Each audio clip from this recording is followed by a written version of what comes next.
জাতীয় নাগরিক পার্টির এনসিপি আহ্বায়ক নাহিদ ইসলাম বলেছেন, আগামী ৩ আগস্ট বাংলাদেশের মানুষের মুক্তির জন্য ইস্তেহার ঘোষণা করবে এনসিপি। শুক্রবার বিকেলে দিনাজপুর ইনস্টিটিউটের সামনে জুলাই পদযাত্রায় এক পথসভায় তিনি এসব কথা বলেন। এ সময় জাতীয় নাগরিক পার্টির কেন্দ্রীয় সদস্য সচিব আক্তার হোসেন, সিনিয়র যুগ্ম সদস্য সচিব ডাক্তার তাসনিম জারা, উত্তরাঞ্চলের মুখ্য সংগঠক সার্জিস আলম, দক্ষিণাঞ্চলের মুখ্য সংগঠক হাসনাত আবদুল্লাহ, মুখ্য সমন্বয়ক নাসিরউদ্দিন পাটোয়ারি, সিনিয়র যুগ্ম আহ্বায়ক সামান্তা শারমিন, যুগ্ম মুখ্য সমন্বয়ক কৃষিবিদ সেলিম সহ কেন্দ্রীয় স্থানীয় নেতা সমর্থকরা উপস্থিত ছিলেন। পদযাত্রা শেষে জাতীয় নাগরিক পার্টির নেতৃবৃন্দ জুলাই গণ অভ্যুত্থানের শহীদ পরিবারের সঙ্গে সাক্ষাৎ করে সমমর্মিতা ও সমবেদনা জ্ঞাপন করেন। এ সময় তিনি আরও বলেন, আমরা ভাতের অধিকার চাই, শিক্ষার অধিকার চাই, সুচিকিৎসার অধিকার চাই। আমরা অন্য কোনো দেশের দালালি করব না।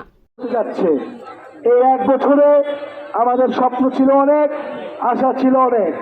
আমরা ভেবেছিলাম দেশ পরিবর্তিত হবে, যে বৈষম্যহীন গণতান্ত্রিক বাংলাদেশের স্বপ্ন নিয়ে মানুষ রাজপথে নেমেছিল, দিনাজপুরের সন্তানেরা গুলি বুকে নিয়েছিল, সেই স্বপ্ন পূরণ হবে।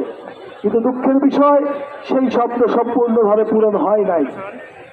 2024 সালের গণ অভ্যুত্থানের মধ্য দিয়ে একটা ফ্যাসিস্ট স্বৈরাচারী সরকারের পতন ঘটেছে, কিন্তু একটা নতুন বাংলাদেশকে বিনির্মাণ করা এখনো সম্ভব হয়নি। আমরা দেখতে পাচ্ছি যে সেই স্বৈরাচারী সরকারের, সেই ফ্যাসিস্ট সরকারের কাঠামোকে এখনো রেখে দেওয়ার চেষ্টা করছে। সেই আগের সিন্ডিকেট, সেই আগের দুর্নীতিবাজ, সেই আগের লুটেরাদের সেভ করার চেষ্টা করা হচ্ছে। প্রিয় বন্ধুগণ, আমরা বলতে চাই যে বাংলাদেশের মানুষ, বাংলাদেশের ছাত্র তরুণীরা রাজপথে নেমে এসেছিল নতুন কাঠামোর জন্য, নতুন রাষ্ট্র, নতুন দেশের জন্য। সেই একটা দলের পরিবর্তে কেবল আরেকটা দল বসানোর জন্য নয়। প্রিয় দিনাজপুরবাসী, আমরা সেই 24-এর গণ অভ্যুত্থানের অসম্পূর্ণ কাজ সম্পূর্ণ করার জন্যই মাঠে নেমেছি। সেই ফ্যাসিবাদী কাঠামোর বিলোপ করে নতুন রাষ্ট্র কাঠামো, গণতন্ত্র এবং বৈষম্যহীন বাংলাদেশ নিশ্চিত করতেই আমাদের এই যাত্রা। প্রিয় দিনাজপুরবাসী, আমরা জানি দিনাজপুরের মাটি ইতিহাসের সাক্ষী। সেই ব্রিটিশ আমলের নীল বিদ্রোহ থেকে 2024-এর গণ অভ্যুত্থান আমরা দেখেছি, বারবারই দিনাজপুরের মানুষ প্রতিরোধ করে তুলেছিল। দিনাজপুরের কৃষকেরা সেই নীল বিদ্রোহে ব্রিটিশদের বিরুদ্ধে, জমিদারদের বিরুদ্ধে চলেছিল দ্রোহের আগুন। এই দিনাজপুরের মাটি থেকেই স্বাধীনতা যুদ্ধের সময় পাকিস্তান হানাদার বাহিনীর বিরুদ্ধে লড়াই হয়েছিল। প্রিয় দিনাজপুরবাসী, আমরা আজকের এই অনুষ্ঠানে সেই দিনাজপুরের সংগ্রামী মানুষদেরকে স্মরণ করছি। দিনাজপুর আমরা জানি খাদ্যশস্যের জন্য দিনাজপুর অন্যতম গুরুত্বপূর্ণ। বাংলাদেশে এই উত্তরবঙ্গের অর্থনৈতিক এবং সাংস্কৃতিক রাজধানীকে বলা হয় এই দিনাজপুরকে।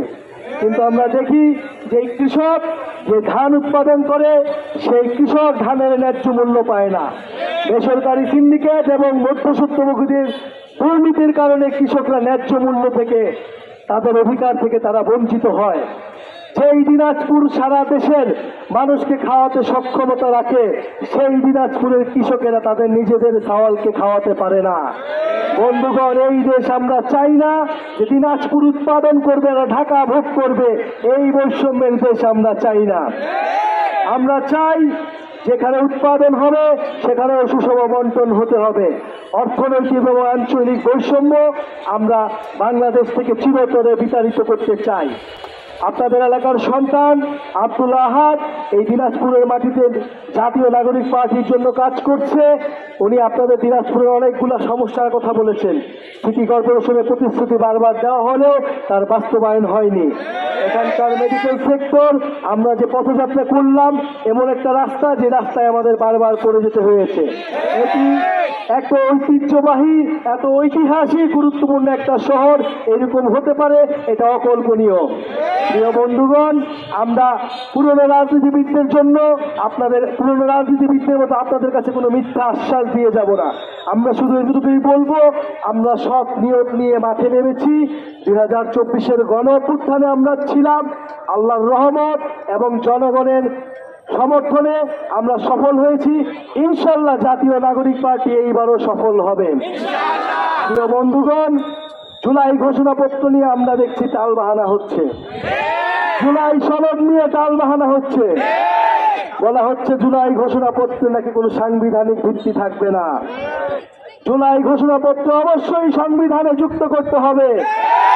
এই জুলাই গণঅভ্যুত্থানে যারা অংশগ্রহণ করেছে, যারা শহীদ হয়েছে, তাদের মর্যাদা, তাদের স্বীকৃতি, যারা আহত হয়েছে, তাদের সকলের রাজনৈতিক নিরাপত্তার কথা থাকতে হবে এই জুলাই ঘোষণাপত্রে এবং বাংলাদেশের নতুন সংবিধানে।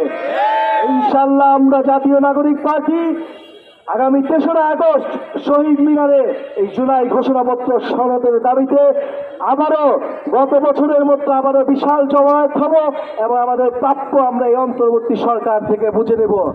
ইনশাআল্লাহ দেখা হবে ৩রা আগস্ট শহীদ মিনার। আগামীর বাংলাদেশ তরুণদের হাতেই হবে, জাতীয় নাগরিক পার্টির হাতেই হবে। আসসালামু আলাইকুম।